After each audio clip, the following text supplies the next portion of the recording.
Retro. Hey, this is Catherine Tabor, Senator Padme Amidala from Star Wars The Clone Wars, and you're listening to Jay and Dennis on Podcast Stardust. Stay on the light side.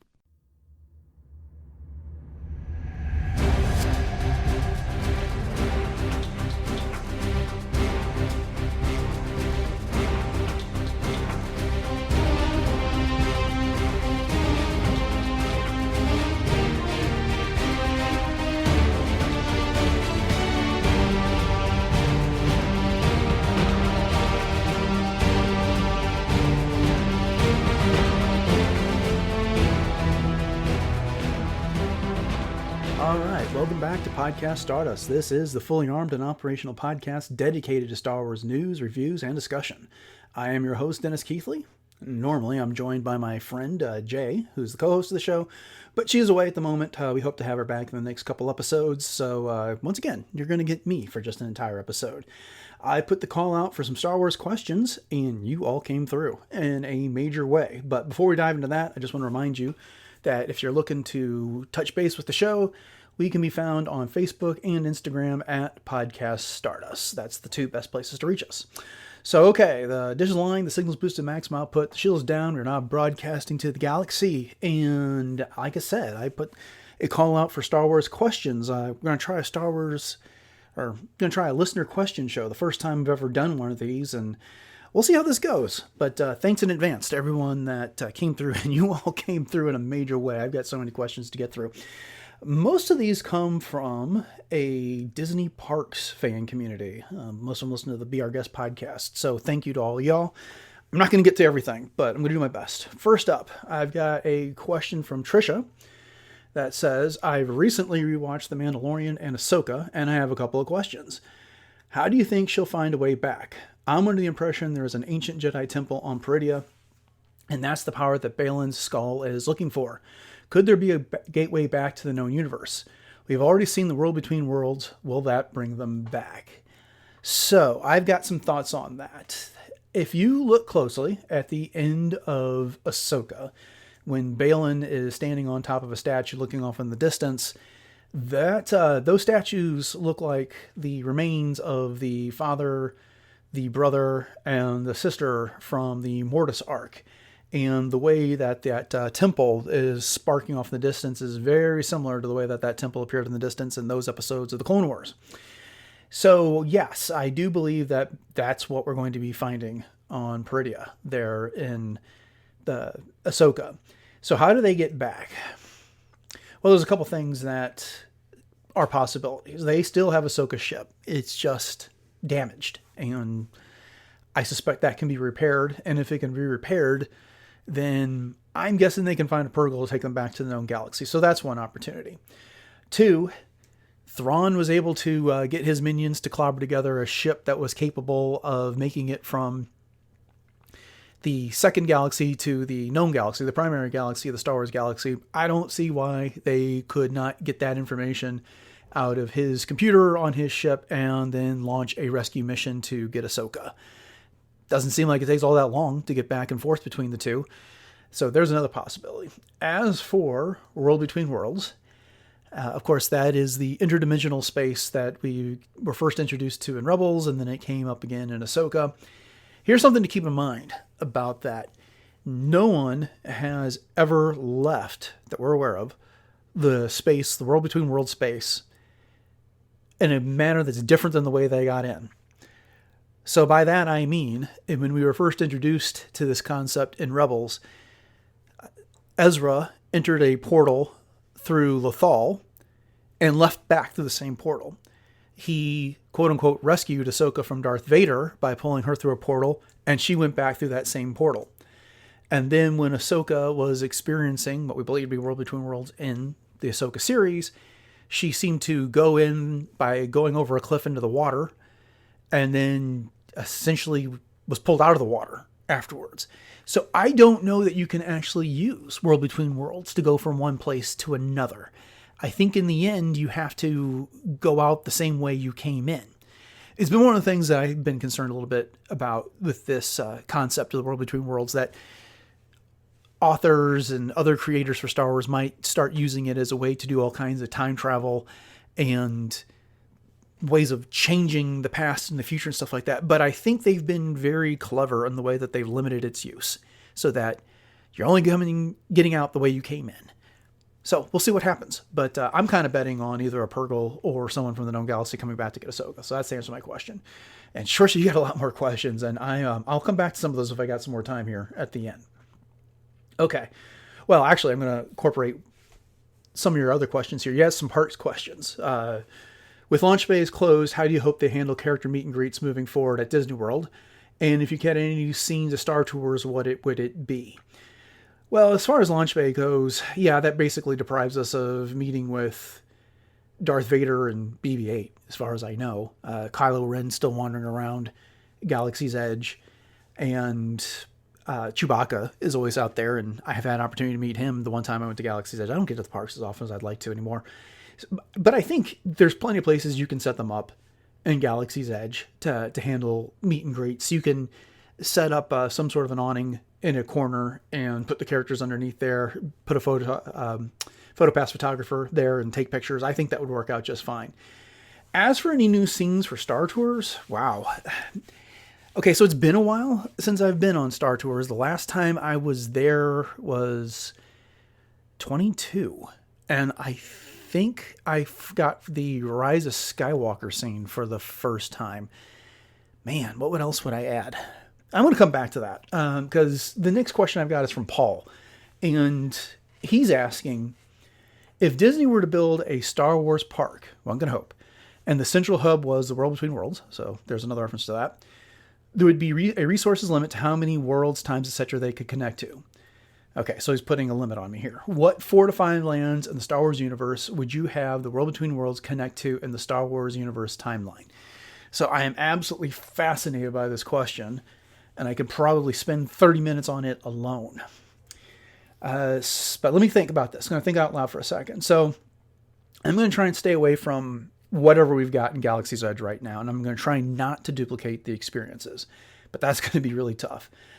Similarly, Star Tours, as Trisha was just asking about, is also going to be tough because I want to try and avoid duplicating experiences that are on that attraction. And then I'm also not just thinking about lands. I want to think about what kind of attractions, what kind of restaurants, what kind of lounges, kind of character meet and greets we can pick in these lands, because I don't just want to have an empty land. I want to have things that are there. So I got to consider that. And thinking ahead to this, I'm thinking mainly along the lines of what we've seen in the 9 saga movies. And here's why. One, I don't know that the average member of the Star Wars community that would be interested in this park, more people are going to know the movies than they're going to know what's on Disney Plus. But that doesn't mean you can't pull things from Disney Plus there. Every week they do that already. You can find the current version of Boba Fett wandering around from time to time, and Ahsoka's been there. The Mandalorian's been there. So those characters do show up in Galaxy's Edge. Also, I like this idea that I'm not tied to one time. And so I am kind of going to pull inspiration from Avengers Campus and saying that we can move around in the time in any one of these lands if it makes sense to do so. And so there's a couple specific lands that would make the most sense in. And I'm also not going to try and make everything an e-ticket attraction. Every park has to have some, but they also have to have other things for people to do that aren't going to require an hour and a half to a 2-hour wait or a $25 lightning lane pass. So with those things in mind, first planet I'm going to do is indoor. And why? Because I want to do the speeder bikes on this. So you can set it up as some sort of a roller coaster if you want, but I want speeder bikes. This is one of the most fun things I did as a kid, was riding my bike through a neighborhood park that had some trails and pretending I was on speeder bikes after I saw Return of the Jedi. So I want that experience, but I want it the real thing. And you can set it up like Tron if you want. You can stagger out the cars a little bit more, so it's a bit more of a personal story if you want to do it that way. Beyond the speeder bike, the other attraction I'd want to put in there is something to do with Bright Tree Village. So, of course, that is the Ewok village. I think it'd be fun to be able to climb up in that, do some of the pathways, the ramps, whatever, some of the swinging vines, and Imagineer far more talented than I could design something spectacular around that. As for what else we could find, of course, the Ewok Village, complete with meet and greets from the Ewoks, R2-D2, 3PO, and it would have a barbecue location because, hey, they were getting ready to barbecue Han Solo, so why not go ahead with that theme? Just don't do Han Solo. And then you would also be able to wander back through the past and find the Lampa-class shuttle, similar to what brought Luke, Han, Leia, and the droids, and Chewbacca there. And, of course, you'd be able to find the Imperial bunker. And here's what they have to do. They have to figure a way to put the unfinished Death Star 2, in the sky somewhere. So that needs to be hanging there so that we can see it. They can make an island float in Avatar Land, Pandora. They can put a Death Star in the sky and hide it from the rest of the park. I'm counting on them. They can do it. All right, that's land number 1. Land number 2, also a bit of a no-brainer, Hoth. And you would come through the portal. You'd be someplace in Echo Base. Meet and greets here would be Leia, Han, Chewbacca, and Luke in their Hoth gear. You would be able to find the 2-1B droid, the medic droid. There would be briefing rooms. There would be a big hangar with the Falcon. I know we've already got that in Galaxy's Edge, but you also have snow speeders, maybe some X-Wings and the like in there. So again, you get to come into this hangar. These are places that I've always wanted to go. I always wanted to see. I love Galaxy's Edge, but if we're talking about places from the movies, these are the places I definitely have always wanted to go. First attraction is going to have something to do with Tauntauns. I don't know exactly what, but we're going to get onto a Tauntaun and we're going to patrol the snow. And maybe we get to go through a cave and avoid a Wampa. Or maybe we get to run by and get pursued by one of the probe droids that the Empire sent there. But the idea is we're riding a Tauntaun. And the inspiration for this is the Flight of Passage ride from Avatar. A little bit more limited because you're on Tauntaun. You're not flying around like you are on a Banshee in Avatar. But that's the inspiration. Again, I know I didn't want to make everything an e-ticket attraction. And then I've already got at least 2 here, but here we are. And then I don't know how you do Hoth without doing some sort of battle with the AT-ATs on this. So make that however you want to make it, but you got to go out and fly around the AT-ATs, launch a tow cable, knock one of them over, and then the whole thing has to end and you're heading back to base, and then you see the X-Wings take off and the ion cannon fires some blasts up into the sky to knock out one of the Star Destroyers so that the rebels can get away. And then you get a big hooping and hollering from the rebels over your radio as that happens. So that's my second attraction there. As for dining, the only thing I'm really thinking here is some quick serve locations. So something like the commissary there where the grunts go to pick up their meals. Of course, we'd make it more attractive food than what you're likely to get in the base on Hoth. Okay, so that's 2. Land number 3, Naboo. And I'm thinking more specifically around Theed Palace, which we got to see in The Phantom Menace, and then bits of it in Attack of the Clones and at the end of the special edition of Return of the Jedi. Character meet and greets. They're going to include Anakin, Ahsoka, Obi-Wan, Qui-Gon, R2-D2, Jar Jar Binks and other Gungans, some of the members of the Trade Federation, Darth Maul, and Queen Amidala. You can have them all in this palace and around the palace.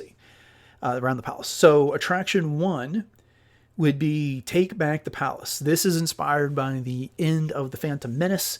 It's going to be some sort of a shooter type of a thing. So you can think Midway Mania. You can think the Spider-Man attraction that's out in Disneyland and the Avengers Campus right now.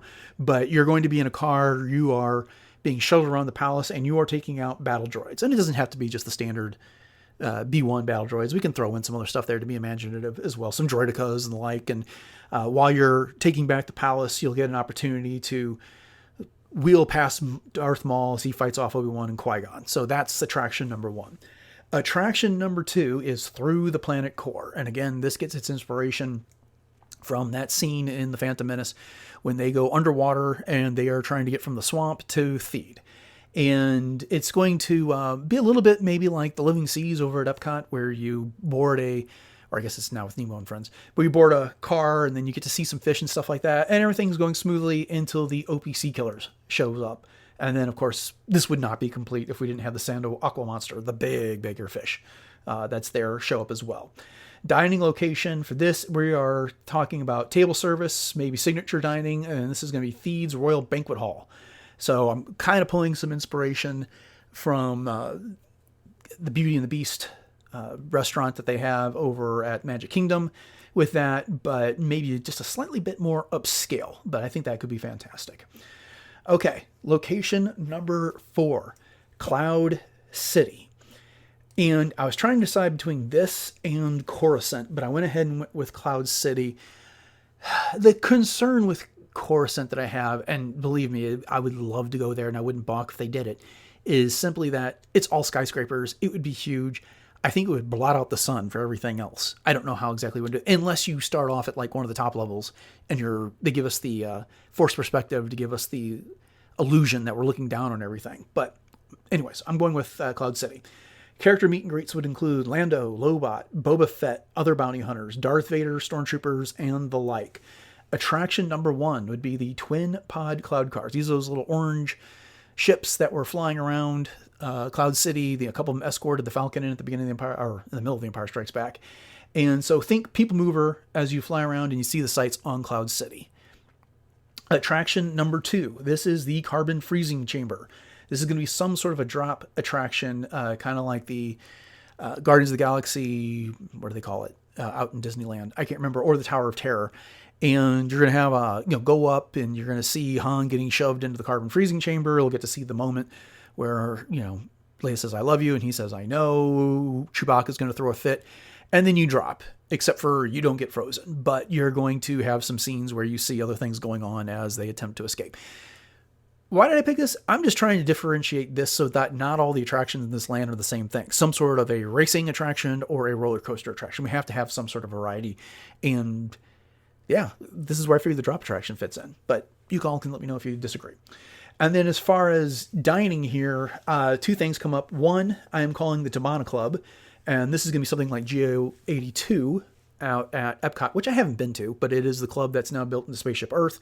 But I can see Lando having some sort of a private club like that, which would be fun. And you could have a great view out into the city and the clouds and the beautiful orange sunset and the like. And then we're going to have Lando's table. Again, how can you not? This is where Han, Leia, Chewbacca, and 3PO showed up, or what was left of 3PO. Well, actually, he wasn't there at the moment. Only to get betrayed by Lando, and Darth Vader and Boba Fett came in.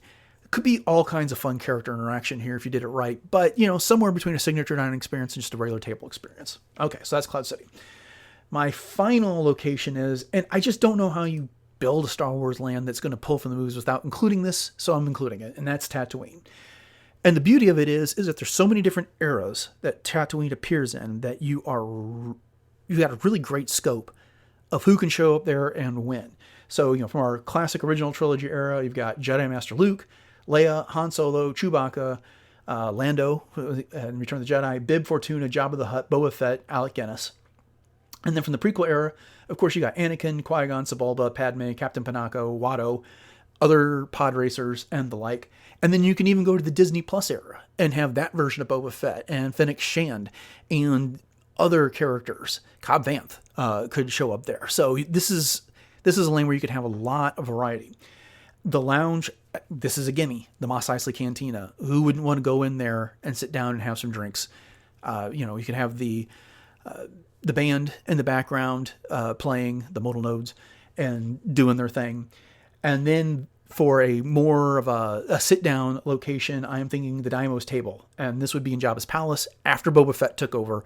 And I'm thinking of those scenes from the Book of Boba Fett where he's invited the other gang leaders in. They're having dinner around a very large table, and the Rancor is below them, and occasionally he roars and shakes up the whole place. And so you'll have droid servers, you'll have alien servers, a lot of theming going on here, but also seems like a great idea to me. I'd love to eat there.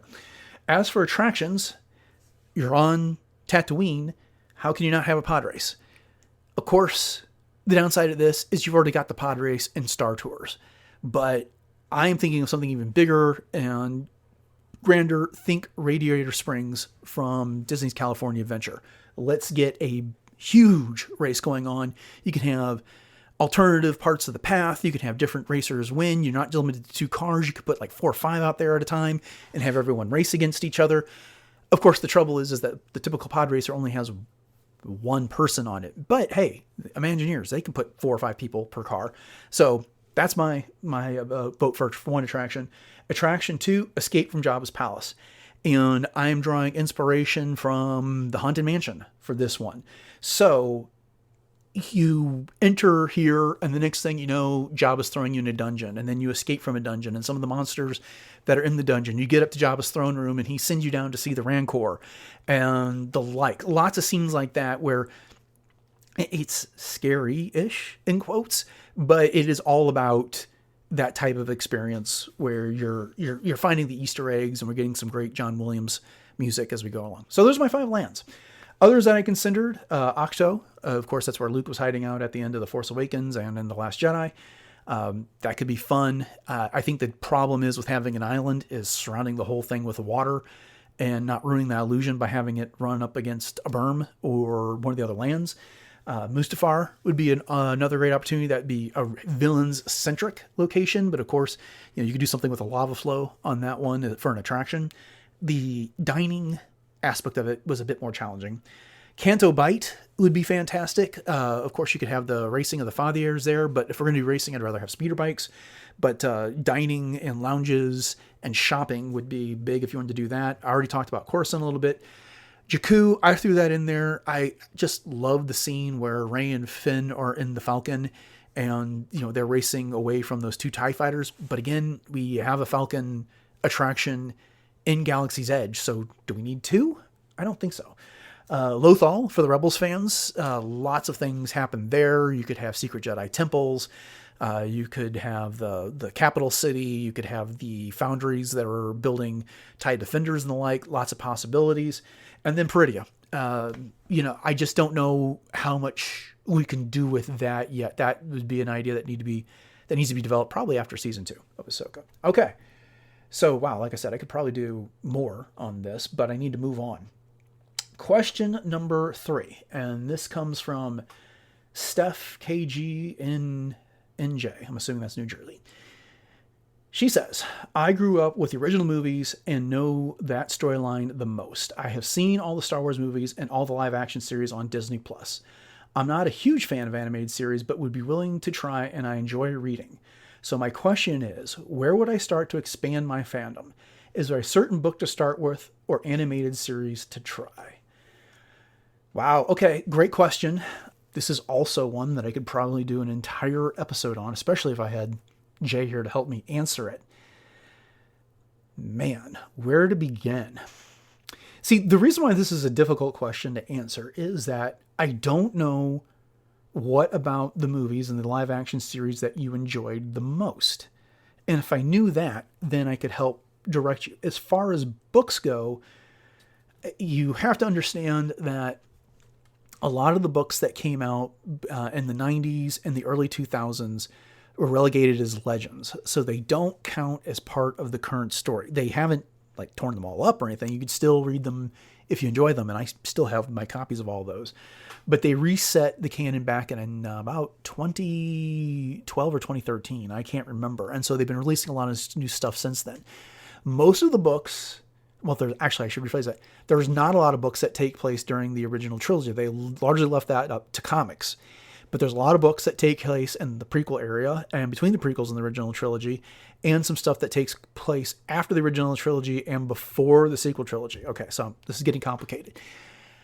I think one of the best places to start would be to start watching the Clone Wars. Now, the trick with that is that, like a lot of TV shows, it takes some episodes for that really to settle in and for you to really get a grip with all the characters. Ahsoka is huge, but a lot of people didn't like her at first when we first got introduced to her in the Clone Wars. But she's become one of the most popular characters in Star Wars. And this is where we get to meet her as a teenager, as Anakin's Padawan. And once you've done that, there's a lot of great books out there. One that occurs to me is Dark Disciple. And that has to do with one of the villains from the Clone Wars, Asajj Ventress. And so she evolves quite a bit. So yeah, Clone Wars is a great starting point. If you don't want to spend a lot more time with that, if you're more interested in something that's closer to the original trilogy, Rebels is a great animated series. It's a bit more digestible. It only has 3 full seasons and then a half season on the 4th one. And you get a lot of introduction to some other characters, especially the characters that showed up in Ahsoka. So if you enjoyed that live action series, then you're going to get to meet and get the development of a lot of the characters that are introduced, that were originally introduced in Rebels. So that's an idea. As for other books, I'm just trying to think here. I am very fond of a lot of the stuff that's out there. They just completed the High Republic Publishing Initiative, which is a series of stories that take place, about 150 years before the prequel trilogy. So you've got all brand new characters, and it's a very engrossing story. The first book in that series is Light of the Jedi by Charles Soule. And so if you want something different, that's a good way to get into it. But if you're trying to build off of something you already know, then again, I'd start with some of the television stuff. There's an Ahsoka book that's really good. And I'm looking at my bookshelves trying to figure out exactly what I would recommend here. Oh, one that features Obi-Wan and Anakin, Brotherhood by Mike Chen. That's a good one. That would have some stuff that you're familiar with. That would be a good starting point. Catalyst is a prequel to Rogue One, written by James Luceno, who was one of my favorite Star Wars authors ever. He also wrote Tarkin, which is about Grand Moff Tarkin. And I guess that should have been obvious. But yeah, it's kind of, I think what I would do if I were you is I would pick out the characters I like best from the movies and then search their names on Amazon or something like that and see what you come up with books. And then if you need guidance, hey, feel free to hit us up on our social media or go to Discord and ask some people that, be able to let you know what of those books are good or not. So there's lots of possibilities out there. I'm afraid this is just not going to be a specific number answer, but it's one of those things you kind of have to talk to the person to kind of help guide them because there is just so much. The good news is I don't know that there's any one perfect starting point. So hopefully that encourages you a little bit. All right, I got time for one more question here. So I'm going to end with WW Dad Mark, who asks, what characters would you love to see from the 90s Legends books brought over to canon? Okay. Man, I should have just done one episode on all these questions here. I could have done it. All right. Well, let's think for a second here. I think perhaps the most famous character that was introduced in Legends that has not appeared in the current canon is Mara Jade. And she, of course, was the Emperor's hand, and then she developed a relationship. Well, she married Luke in the Legends books. And she was just incredible. She was awesome. I love that character. The question is how do you bring her into the current canon? Because as far as we know, Luke never got married, and there's enough stories out there from his appearances in The Mandalorian to some other books. There's the Adam and Christopher book, Shadows of the Sith. That's a good one, Steph, if you're still listening. If you want a book that takes place between Return of the Jedi and The Force Awakens, another Luke and Lando adventure, that's a good one. That's out there. So, but anyways, the point is that Luke has shown her enough places. I don't know that we can necessarily work Mara in that way. That's not to say that she has to have the same type of story that involves Luke, but that's what she was in Legends. She started off this assassin, and the last order she had was to kill Luke Skywalker, and it didn't go that way. But she's cool. A lot of people love her. You can go to any convention and you can see a lot of people cosplaying her. So I think she would be a spectacular introduction. I mean, the same book that introduced her was Heir to the Empire by Timothy Zahn. And that's where he met Grand Admiral Thrawn. And so he's part of the current canon. And he's had several canon books written about him. So why not her? Also from that book. Oh, here's one that I'd love to see. Talon Card. He was, I don't want to necessarily call him a Lord of the Underworld because he was a bit different than that. He had his own smuggling and types of enterprises going on, but he wasn't kind of like a Jabba Sleazy type character. I just found him to be really cool. I liked his story. That would be a character that I think would do really well in the current canon. That you could have he could be an information broker. He could be getting things for people. You could set him anywhere you wanted during the original trilogy, during that era between the original trilogy and the sequel trilogy. That'd be a cool character. Jay and I are really big fans of the Darth Bane trilogy. So Darth Bane and Darth Zana would be incredible characters to bring in. Give us Old Republic stories and start it off with them. Or you could go even further back in time and bring in Revan. If you have not played Knights of the Old Republic, you can find that game for next to nothing now online. Get it for your computer, play it. They're making a new version for consoles, and I think the PC, I have no idea where they are in that stage of that. It's gone through some ups and downs. It's had some development problems, but they're eventually are going to get a new version of that game out for current consoles. But that character was fantastic. One of my favorite gaming experiences ever was playing Knights of the Republic and getting into Revan's story. So it's I don't want to spoil anything, but you got to check that out. So those are some of my favorites. If they hadn't gone with Rey and Ben Solo, then I definitely would love to have seen the next generation of Skywalker. So Jaina, Jacen, and Anakin Solo, along with Ben Skywalker. Love those characters in the books. They had complicated stories. Them and their friends, that generation of Jedi, were all pretty cool. So yeah. So I didn't really narrow it down all that much. And then I guess one more, Darth Plagueis. We got to see a tiny bit of him at the end of The Acolyte, but speaking of James Luceno, he wrote a great book about Darth Plagueis. I don't need that book brought in wholesale, but some of those ideas would be fantastic. Okay. Well, that's it. That's what I got time for today. I love this. Thank you all so much for the questions. I apologize for any of the questions I did not get to. If you guys enjoyed this, then please let me know, and I'll try and do another listener question sometime in the future. And if you want to leave questions, I'll be giving our social media contacts here in just a second, and you can leave them there. Also give our email address, which I haven't been giving out for a while, but you can email them there, and we'll try and put together another listener question in the near future if I can get enough questions to do so. But with that, thank you all for listening, and I hope you enjoyed my answers and my discussion of some of these topics. And if you've enjoyed the show, I would hope you consider subscribing to the podcast on your podcatcher of choice. And if you could do me a great favor, take just a few seconds to go over to Apple Podcasts and rate and review the show, or rate it on your podcatcher of choice. Those type of things help get the show in front of more people, and the more people, the better. So if you want to catch the entire back catalog of what we got beyond the 1 to 200 shows that are likely to show up on your podcatcher, head over to retrozap.com. Everything that we've done is there, along with some other great shows that are on the network covering a lot of other fun topics.